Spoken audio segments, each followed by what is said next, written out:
정말 반갑습니다. 말레이시아에서 샬롬의 안부를 전합니다. 얼마 전에 남음 선교회 대표로 계신 우리 친구 선교사님과 영상 통화를 했습니다. 들리십니까? 예, 네, 잘 목사님. 들립니다. 네, 말레이시아에도 또 확진자가 많이 나오고 또 강력한 거리두기를 하면서 통제하는 것이 심한 것 같은데 어떻게 잘 지내냐고 묻길래 주님 은혜로 그럭저럭 잘 버틴다고 얘기를 했습니다. 저도 안부를 물었죠. 열심히 아프리카 또 동남아 오지 교회에 태양광을 설치해주고 교회에 십자가 불을 밝혀주는 사역을 하면서 거의 1년을 반 정도 여행하면서 선교했는데 이제 하늘길도 막히고 대부분의 사역이 막혀 있어서 어렵지 않느냐 물었습니다. 그랬더니 자신은 지금이 최고로 행복하다는 거예요. 비록 직접 가서 사역은 하지 못하지만은 지역에 있는 선교사님들을 잘 훈련해 놓았기 때문에 기부들을 보내주면 그곳에서 그들이 직접 현지인들과 함께 태양광과 십자가의 불을 설치한다고 합니다. 매일 사무실에 나와서 세계 각처에서 보내달라는 것을 확인하고 또 물건을 정리하고 보내는 일을 하면서 얼마나 행복한지 모르겠다고 얘기를 해요. 그냥 입으로 하는 빈말이 아닌가 생각을 했지만 영상통화로 그 얼굴을 보면서 하다 보니까 60대 중반의 그 얼굴에 정말 감사와 기쁨에 넘쳐나는 빛나는 그 모습을 보면서 저도 참 많은 도전과 은혜를 입었습니다. 세바시 대학이라고 하는 프로그램이 있습니다. 유명인사들이 나와서 자신들이 깨달은 삶의 지혜들을 나눠주는 강연을 합니다. 얼마 전에 유인경이라는 분이 하는 강연을 들었습니다. 그분은 신문사 기자로 평생 활동하면서 수많은 사람들과 만나고 인터뷰를 했어요. 근데 한 젊은이가 그렇게 만난 수많은 사람들 중에서 정말 행복하게 보이는 사람들의 공통점은 무엇이냐고 질문을 했어요. 그때 참 공감이 가는 대답을 했습니다. 행복이라는 것은 추상적인 것이라서 딱 잘라서 이것이라 할 수는 없지만은 자신이 만난 사람 중에 정말 행복한 사람들의 특징은 대부분 과거 얘기를 안 한다는 것입니다. 다 과거에 화려한 이력을 가지고 있었고 또 엄청난 일을 했던 사람들을 만났지만은 진짜 행복한 사람들은 과거의 얘기를 하지 않고 현재 하고 있는 일들을 주로 얘기한다는 것입니다. 이런 사람들의 특징은 나이가 몇 살이냐가 중요한 게 아니라 삶에 아주 역동적인 활력을 가지고 있다는 거예요. 얼굴에 삶의 에너지가 느껴진다는 것입니다. 그러면서 자신이 잘 알고 있는 패션 디자이너가 계신데 지금 94세라고 합니다. 그런데 그분은 지금도 일을 하고 있다는 거예요. 그리고 항상 지금 하는 일을 얘기한다고 합니다. 오늘 지금 이 순간 내가 사랑하는 일이 있고 그것에 집중하고 있고 그것을 이야기하고 그것을 즐기고 있는 그 모습 속에 행복이 보인다는 것입니다. 결론적으로 이렇게 얘기를 합니다. 과거는 지났고 미래는 오지 않았고 그래서 지금이 중요하고 지금을 사랑하고 지금에 충실하면서 지금의 의미를 가지고 사는 사람들이 정말 활력 있고 행복하더라는 것입니다. 정말 긍정되는 얘기라고 생각이 됩니다. 오늘 본문의 말씀이 바로 그 얘기를 해주고 있습니다. 오늘 2절에 보게 되면 이르시되 내가 은혜 베풀 때에 너에게 듣고 구원의 날에 너를 도왔다 하셨으니 보라 지금은 은혜 받을 만한 때요 보라 지금은 구원의 날이로다. 우리가 신앙생활을 하면서 항상 지금이 은혜 받을 때고 지금이 구원의 날이라고 말씀하고 있는 것입니다. 과거에 지난 은혜로만 사는 것이 아니죠. 특별히 우리 믿는 사람들은 참 간증을 많이 하는데요. 주로 지난날에 은혜 받았던 얘기들을 많이 합니다.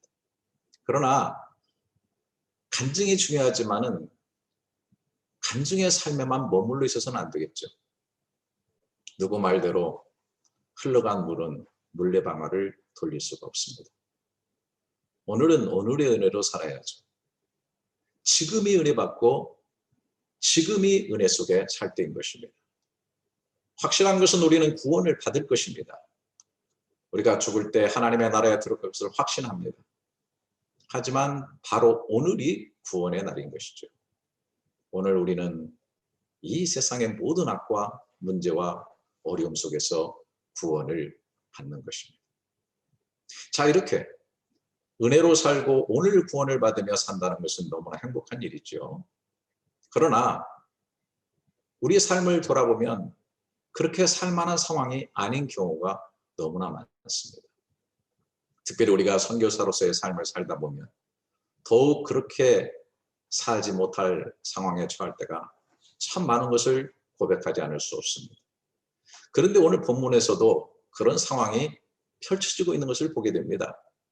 오늘 3절, 4절, 5절에 보면 우리가 이 직분이 비방을 받지 않게 하려고 무엇이든지 아무에게도 꺼리끼지 않게 하고 오직 모든 일에 하나님의 일꾼으로 자천하여 많이 견디는 것과 환난과 궁핍과 고난과 매맞음과 갇힘과 난동과 수고로움과 자지 못함과 먹지 못함 가운데서도 그랬습니다. 아시는 것처럼 당시 사도 바울과 동료 사역자들이 겪고 있었던 그런 문제들을 나열한 것이죠. 환난, 궁핍, 고난, 매맞음, 갇힘, 난동, 수고로움과 차지 못함과 먹지 못함이 있었다는 거예요. 이것은 그때 상황이 어렵기 때문에 어쩔 수 없이 겪었던 것도 있고 오늘 본문을 깊이 들여다보면 예수 믿고 사역자로 살면서 스스로 자처하여 겪는 그런 상황도 있었다는 것이죠. 하나님의 일꾼으로서 사명을 감당하면서 또 하나님의 일꾼답게 살려고 하다 보니까 이런 고난들이 있었다 얘기합니다. 뭐 더 이상 말할 게 없죠. 오늘 또 우리 사역의 현장 속의 얘기가 그대로 적혀 있는 말씀이라고 생각을 합니다. 자, 이런 가운데 어떻게 했죠? 6절, 7절에 보면은 깨끗함과 지식과 오래 참음과 자비함과 성령의 감화와 거짓이 없는 사랑과 진리의 말씀과 하나님의 능력으로 의의 무기를 좌우해 가지고 그랬습니다. 예, 그런 가운데도 깨끗한 순결을 지켰고 말씀에 대한 지식과 진리를 꽉 붙잡고 있었고 그것으로 오래 참고 자비를 베풀었고 성령의 감화와 거짓 없는 사랑을 나타냈고 의의 무기를 가지고 이기며 승리하는 삶을 살았다는 것이죠. 참 너무나 이상적이고 좋은 얘기가 다 쓰여 있다고 생각을 합니다. 뒤에 가면 더 굉장하죠? 8절부터 보게 되면은 영광과 욕됨으로 그러했으며 악한 이름과 아름다운 이름으로 그러했느니라. 우리는 속이는 자 같으나 참되고 무명한 자 같으나 유명한 자요. 죽은 자 같으나 보라 우리가 살았고 징계를 받는 자 같으나 죽임을 당하지 아니하고 근심하는 자 같으나 항상 기뻐하고 가난한 자 같으나 많은 사람을 부유하게 하고 아무것도 없는 자 같으나 모든 것을 가진 자로다. 결론적으로 말하면 그런 어려움 속에서도 진리 속에 사는 삶을 살았고 기뻐하는 삶이었고 모든 것을 가진 자처럼 부유하게 사는 삶이라고 하는 것입니다. 참 가슴에 와닿고 너무 은혜롭고 아름답고 황홀한 간증이라고 생각을 합니다.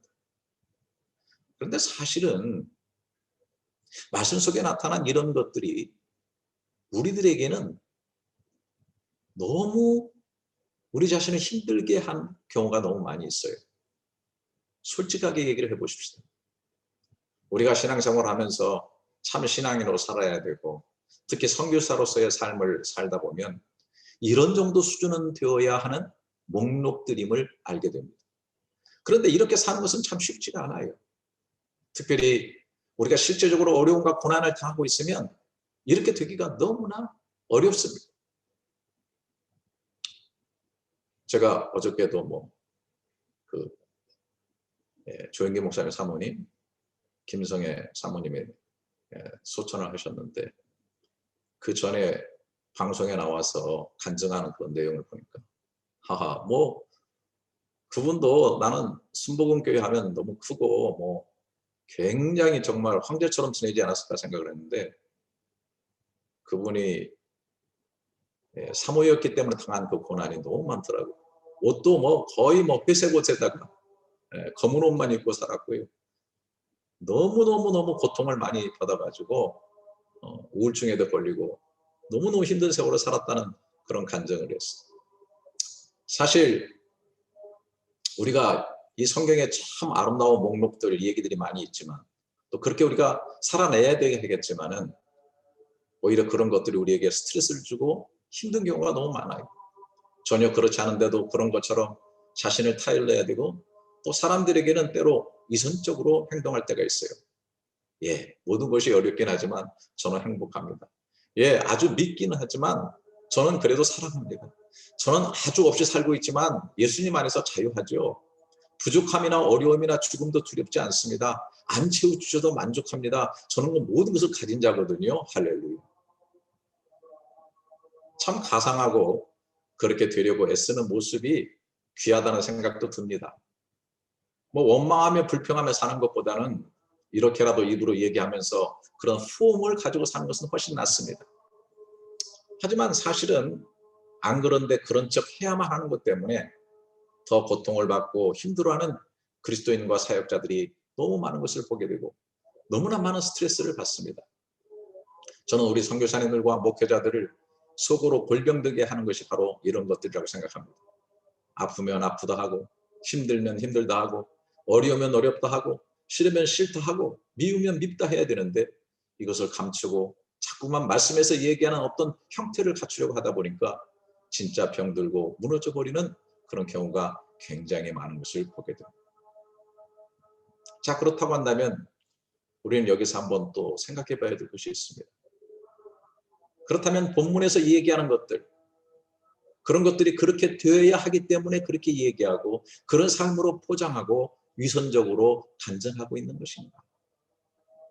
저는 바울이야말로 정말 실제로 그렇게 살았던 사람이라고 저는 믿습니다. 어떻게 지금이라는 시간 속에 그렇게 살 수가 있겠는가? 여러분은 다 아시는 내용이겠지만은 그렇게 하려고 한 것이라기보다는 그렇게 되어줄 수밖에 없는 부어주시는 하나님의 은혜 때문이 아니었나 생각됩니다. 소위 우리가 말하는 불가항력적 은혜, 저항할 수 없이 부어주시는 하나님의 큰 은혜에 기인한 것이 아닌가 생각을 해봅니다. 자, 다시 1절 2절을 살펴보게 됩니다. 우리가 하나님과 함께 일하는 자로서 너희를 권하노니 하나님의 은혜를 헛되이 받지 말라. 이르시되 내가 은혜 베풀 때에 너에게 듣고 구원의 날에 너를 도왔다 하셨으니 보라 지금은 은혜 받을 만한 때요 보라 지금은 구원의 날이로다. 내가 은혜 베풀 때에 너에게 듣고 구원의 날을 너를 도왔다는 것이에요. 실제적으로 우리가 어려울 때 하나님께서 우리의 간구를 들어주셨고 은혜를 베풀어 주시고 계시며 우리가 필요한 구원의 날에 우리를 도와주시는 경험을 했다고 하는 것입니다. 사실 이 말씀은 구약에 이사야 선지자를 통해서 주신 말씀을 인용한 것이죠. 이사야서 49장 8절에 보면 여호와께서 이같이 이르시되 은혜의 때에 내가 내게 응답하였고 구원의 날에 내가 너를 도왔도다. 내가 장차 너를 보호하여 너를 백성의 언약으로 삼으며 나라를 일으켜 그들에게 그 황무하였던 땅을 그 기업으로 상속하게 하리라. 이 약속의 말씀이 사도 바울에게 지금이라는 시간 속에 항상 이루어지고 있었다는 거예요. 바울은 현재적으로 그렇게 살고 있었다는 것입니다. 보라 지금이 은혜 받을 만한 때요. 은혜를 받고 있는 것이죠. 그 은혜를 헛되지 않게 하고 있다고 하는 것입니다. 그러므로 날마다 구원이 이루어지고 있었다는 사실입니다. 저는 얼마 전에 저희도 줌으로 새벽 기도를 하는데 천국 비유에 대해서 강의를 쭉 했는데 너무나 잘 알고 계신 그 밭의 감추인 보화를 가지고 비유로 천국을 주님께서 얘기하셨죠. 다른 사람의 밭에서 보화를 발견하는, 이게 은혜죠, 은혜. 모든 것을 팔아서 그 밭을 샀어요. 저는 생각해 봅니다. 좋은 것들을 포기할 때 정말 마음이 힘들었을까? 모든 것을 다 팔아서 밭을 샀을 때 그는 정말 가난뱅이가 되었을까? 그는 밭에서 보화를 발견할 때부터 사실은 이미 부자가 된 것입니다. 있는 것을 다 팔아도 아깝지 않았고, 밭을 사는 그런 일을 하는 것이 결코 허황되거나 미친 일이 아니었습니다. 우리는 억지로 척하는 신앙이 아니고 고난을 고난으로 지고 가서 그 고난으로 무슨 보상을 받자는 것이 아닙니다. 이미 은혜를 받았고 이미 가장 값진 구원을 받았기 때문에 기쁨으로 그냥 감당하며 가는 것이라고 생각을 합니다. 죄송하지만 제 개인적인 얘기를 하나 하겠습니다. 아주 오래전의 일입니다. 그 한인 목회를 하다 보면 참 어려운 일도 많은데, 저도 뭐 정말 제 인생에 있어서 상상하기 어려운 일들을 만나기도 했고, 정말 마음이 힘들었고 괴로웠을 때, 또 교회도 여러 가지로 재정적으로 어려웠을 때가 있었습니다. 근데 어떤 교우께서 새벽 기도가 끝나고 저한테 이렇게 편지를 하나 주시는 거예요. 거기에는 개인적으로 작정한 헌금의 금액이 적혀 있었어요. 정말 상상하기 어려운 엄청난 거액의 헌금을 작정하겠다는 거예요. 저는 그분의 신실함을 정말 믿고 있었고 믿을 만한 그런 분이었어요. 그렇게 하시겠다고 하면 정말 하실 분이었어요. 어떤 일이 정말 지금 확실하게 이루어져 가지고 재정이 생기게 되었는데, 그때 가면 막상 마음이 너무 흔들릴까 봐 이제 확실하게 이루어지는 그 일에 대해서 자신이 작정하기 위해서 저에게 아예 편지를 딱 써가지고 선교와 교회 일을 하는 일에 사용했으면 좋겠다고 이렇게 작정해서 헌금을 한 겁니다. 물론 결국은 그 일은 이루어지지 않았고 아무 일도 생기지 않았어요. 그런데 참 재밌는 것은 그것으로 인해서 제가 참 어려운 시간들을 극복하고 나갈 수 있었다고 하는 거예요. 웬만한 어려움이 있어도 조금만 지나면 괜찮아질 텐데 뭐 대수롭지 않게 지나갔어요. 아무리 어려워도 주님의 일을 하는 일에 있어서 재정을 나누는 일에 주저하지 않았습니다. 곧 큰 것이 들어올 텐데 마음이 넉넉하고 모든 것을 여유롭게 생각하는 넓은 마음이 되어 있었습니다. 고통스럽고 힘든 일이 있어도 그것이 하나의 지팡이가 되어서 저를 일으켜 주었습니다. 생각해 보면은 제가 확실하게 들어오지도 않을 그런 물질을 의지하며 살았다는 부끄러움이 있습니다. 하지만 제게 힘을 주었던 것은 근본적으로 그분의 마음이었고 사랑이었고 헌신의 태도였습니다. 그런 가운데 저는 참 많은 것을 깨달았습니다. 그분은 정말 하고 싶었지만 결국은 상황이 그렇게 되지 못했습니다. 그러나 하나님은 하고 싶으면 하실 수 있는 능력을 가지신 분이고 그분의 약속은 신실하고 그분은 그 일을 확실하게 이루시는 분이라고 하는 것입니다. 구원이 이미 약속되어 있고요. 천국이 우리의 것이고요. 부어주시는 사랑은 결코 변한 적이 없습니다. 오늘을 사는 우리에게 지금의 은혜를 부어주고 계셔요. 이것을 바라보는 것이 우리의 믿음인 것입니다. 정말 믿고 그 은혜를 헛되지 않는다면 오늘 본문에 나타나는 말씀은 할 수 있는 것이 아니라 그렇게 되어줄 수밖에 없는 것들이라고 하는 사실을 다시 한번 묵상했으면 좋겠습니다. 그러면서 다시 8절부터 10절을 봅니다. 영광과 욕됨으로 그러했으며 악한 이름과 아름다운 이름으로 그러했느니라. 우리는 속이는 자 같으나 참되고 무명한 자 같으나 유명한 자요 죽은 자 같으나 보라 우리가 살아있고 징계를 받는 자 같으나 죽임을 당하지 아니하고 근심하는 자 같으나 항상 기뻐하고 가난한 자 같으나 많은 사람을 부유하게 하고 아무것도 없는 자 같으나 모든 것을 가진 자로다. 엄청난 역설이죠. 영국의 소설가이며 기독교 변증가인 G.K.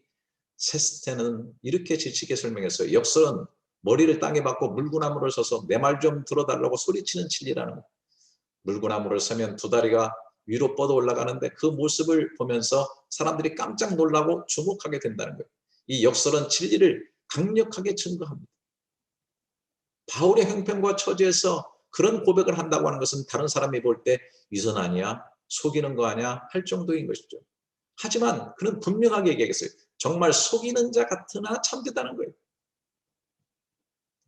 바울의 진실을 우리가 볼 수 있어요.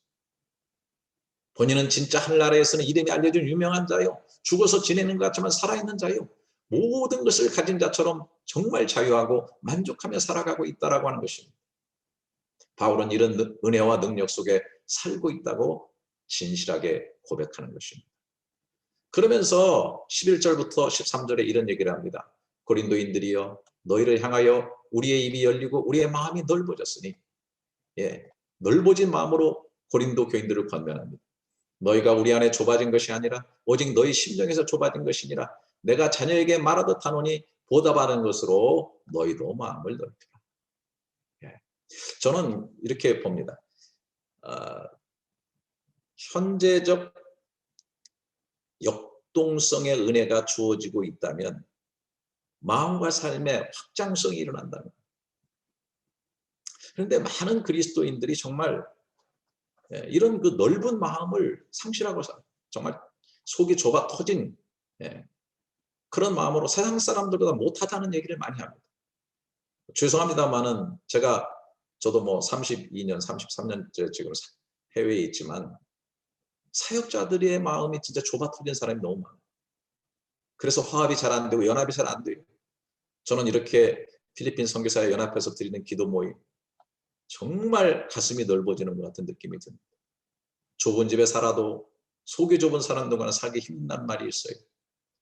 좁아진 속마음 때문에 우리 속에 거하시는 주님 너무 답답해 하시는 것을 느끼게 됩니다. 신앙생활은 금을 넓히고 마음을 넓히는 것이죠. 코로나 시기에 우리가 힘써야 될 것은 마음을 확장하는 일입니다. 저는 정말 우리가 이렇게 살고 있는가? 지금 정말 그렇게 되어 있는가를 깊이 있게 우리 자신을 돌아봐야 된다고 생각합니다. 저는 말씀을 묵상하며 누가복음 17장 말씀이 생각났습니다. 여러분 거기에 보게 되면 나병 환자 10명이 고침을 받게 되죠. 그러나 다 갚버리고 한 사람만 와서 예수의 발 앞에 엎드려 감사했다. 주님 말씀하셨죠. 9은 어디에 있느냐? 9은 어디에 있느냐? 놀라운 은혜를 받았지만은 돌아온 것은 하나에 감사했다는 것이죠. 주님께서 말씀하셨습니다. 내 믿음이 너를 구원하였다. 구원이 너에게 지금 임하였느니라고 얘기를 합니다. 그랬을 때 바로 연이어서 바리새인들이 하나님의 나라가 어느 때 임하니까 묻습니다.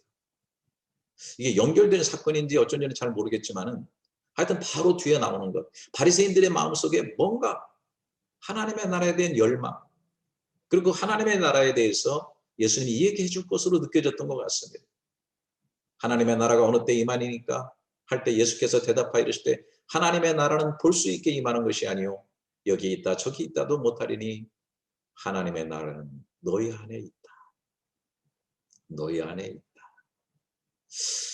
저는 이렇게 생각합니다. 우리 안에 임하지 않는 하나님의 나라는 어느 때에도 임하지 않는다. 하나님의 나라는 먼저 우리 안에 임하는 것이고 현재적으로 누려져야 돼요. 지금 누려지는 것이 하나님의 나라. 저도 오늘 아침에 좀 일찍 일어날 수밖에 없었죠. 4시에 일어나서 먼저 기도하는데 저는 항상 주기도문으로 기도해요. 당신의 나라가 임하시옵소서. 현재적으로 내 안에, 내 가슴 속에, 내 가정 속에, 섬기는 교회 속에, 사역하는 이 말레이시아 속에 하나님의 나라가 임하고 누려지게 해 주옵소서. 오늘 특별히 필리핀 선교사님과 더불어서 하는 이 새벽기도 속에 하나님의 나라가 실제적으로 임하여 주시기를 원합니다. 남녀가 결혼하는데 떨어져 있다가 갑자기 만나서 결혼한 법은 없어요. 여자가 남자를 품고 남자가 여자를 사랑으로 가슴에 품고 있다가 결혼식에 임하게 되는 거죠. 하나님의 나라는 여기 있다 저기 있다 할 수 없다. 오늘 실제적으로 우리 가운데 누려야 될 것이다 라고 얘기하고 있는 것입니다. 제가 얼마 전에 그 포스트 코로나 이후에 교회 목회를 어떻게 되는가 해서 우리 교역자들 또 우리 교회 직분자들 목자들 같이 이렇게 모임을 갖고 이 주제로 서로 토론을 했습니다. 근데 우리 부교육자 한 분이 그런 얘기를 했어요. 우리나라가 헝거 사회에서 급격하게 앵거 사회로 바뀌었다. 자, 배고픈 것을 극복하자는 의지로 경제 붐을 외치면서 세계가 놀라운 경제 대국을 이루어왔는데 이제는 사람들이 더 많은 것을 요구하면서 사회 곳곳에 분노가 표출하고 있는 소위 헝거에서 앵거 사회로 바뀌었다. 그런 와중에서 전염병이 창궐하고 모든 것이 멈춰지고 있는데 이 전염병이 우리가 누리고 있었던 일상의 은혜와 감사를 새롭게 해주고 있다는 것입니다. 우리로 하여금 잊고 살았던 그 하나님의 은혜, 구원을 들여다볼 수 있게 해주고 있다.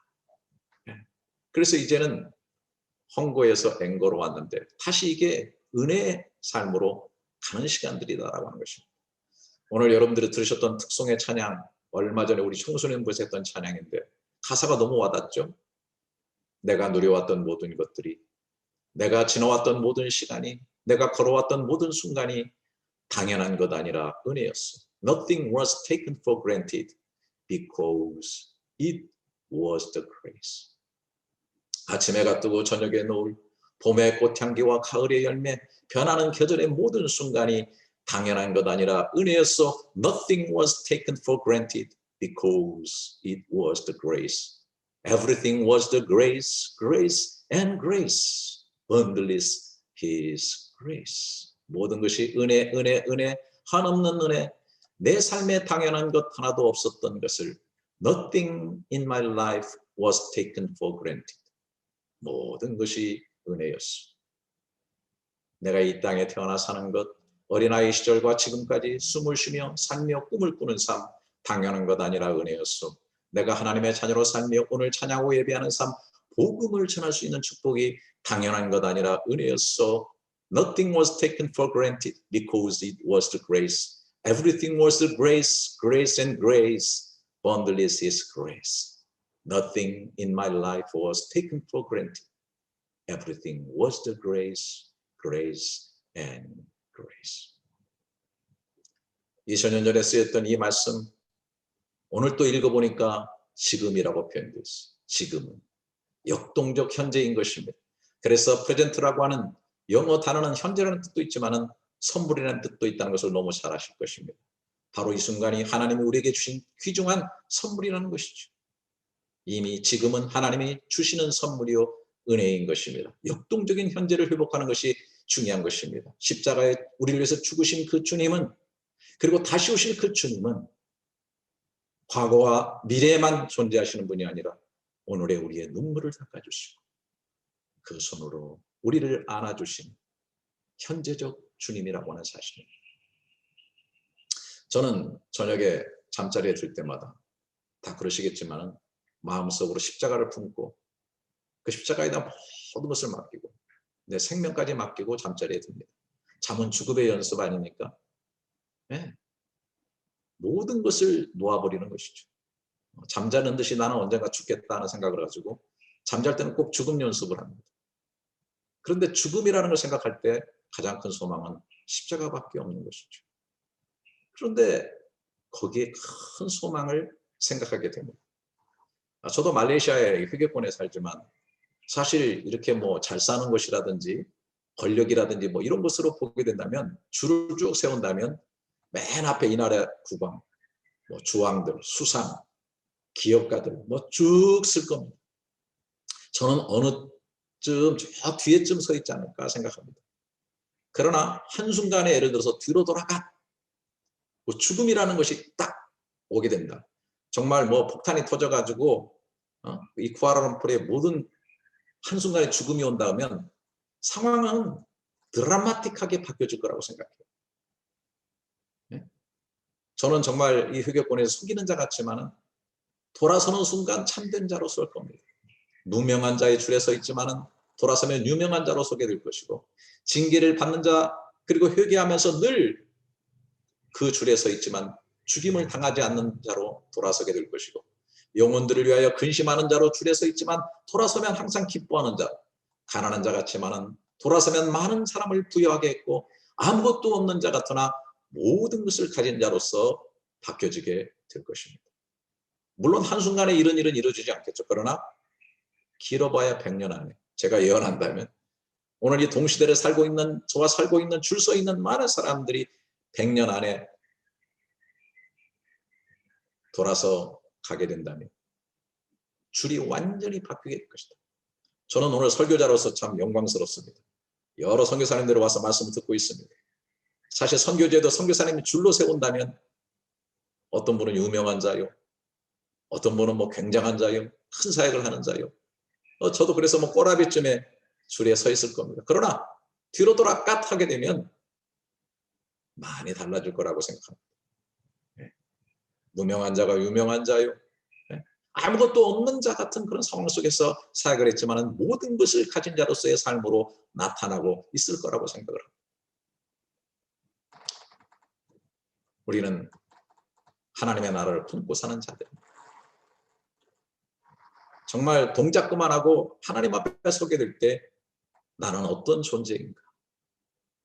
오늘은 분명히 영혼에 있다 있는 그런 삶인 것입니다. 지금 현재적으로 어떻게 지내고 계십니까?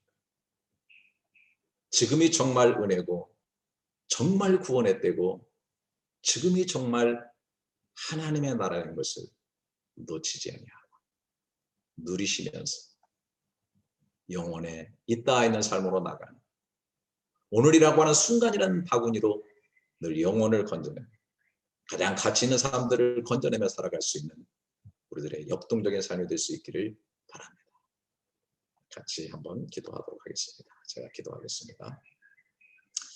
과거는 흘러갔고 항상 지금을 살고 있는 저희들에게 확정되어진 영혼에 있다 있는 지금의 은혜와 지금의 구원의 날로 살아갈 수 있는 황금 같은 말씀을 주심에 감사드립니다. 주신 은혜를 헛되이 하지 않고 날마다 너무 크고 고귀한 하늘 사랑으로 주시는 그 은혜에 절절히 감사하면서 오늘 우리 안에 천국을 누리며 살게 해 주시옵소서. 너무나 좁아지고 갇혀있는 전염병의 상황이지만 지금의 은혜와 구원의 능력 속에 현재적 역동성을 회복하면서 이 코로나에 갇혀있는 시기에 왕과 삶과 사역에 그리고 사랑을 확장하는 역사 속에 살게 해 주시옵소서. 오늘 참여한 모든 선교사님들의 사역과 그들의 용암처럼 뜨겁게 기도가 흘러내려가는 자녀들, 같이 동역하는 사역자들, 그리고 후원하고 기도하는 모든 이들에게까지 은혜와 구원의 현재적 누림과 하나님 나라의 축복과 열매의 확장성을 풍성하게 내려 주시옵소서. 주 예수 존귀하신 이름으로 기도드립니다.